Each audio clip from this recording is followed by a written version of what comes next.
All movement on Earth is regulated by the law of gravity. It's a natural phenomenon by which physical bodies attract each other. For example, a rock is attracted to the Earth. However, because the Earth is incredibly larger than a rock, indeed the Earth remains fixed, but the rock is strongly attracted to the Earth. From our earthbound perspective, the rock is falling to Earth. Due to Earth's gravitational pull, the free-falling rock is accelerating towards Earth. This gravitational force is experienced as an acceleration of 9.8 meters per second, or 9.8 meters per second squared. However, for simplicity, gravitational acceleration is often rounded to 10 meters per second squared. To illustrate the effects of gravity on free-falling objects, let's look at what happens when you drop a rock from a cliff.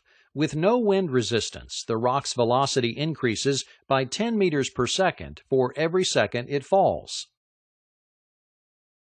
Assuming the rock is falling from rest, after 1 second its velocity is 10 meters per second.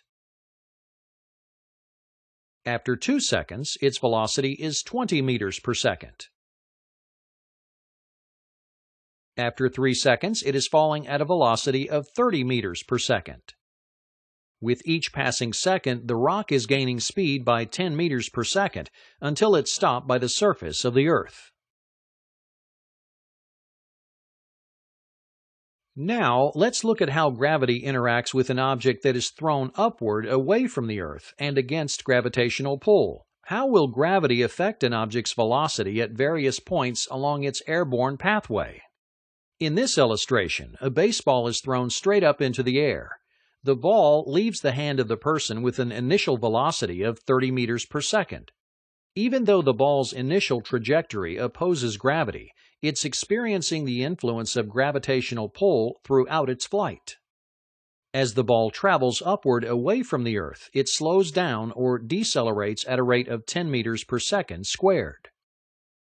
After 1 second, the ball is only traveling upward at 20 meters per second. 2 seconds later, its velocity is 10 meters per second. After 3 seconds, the ball is traveling at 0 meters per second. At the height of the ball's trajectory, before it succumbs to the pull of gravity and descends back to Earth, the baseball has a velocity of 0. This moment of 0 velocity is known as a state of equilibrium. Immediately, the ball begins to free fall from this momentary stationary position and experiences an acceleration back toward the Earth at 10 meters per second. After falling for 3 seconds, the baseball is at a velocity equal to its initial velocity of 30 meters per second.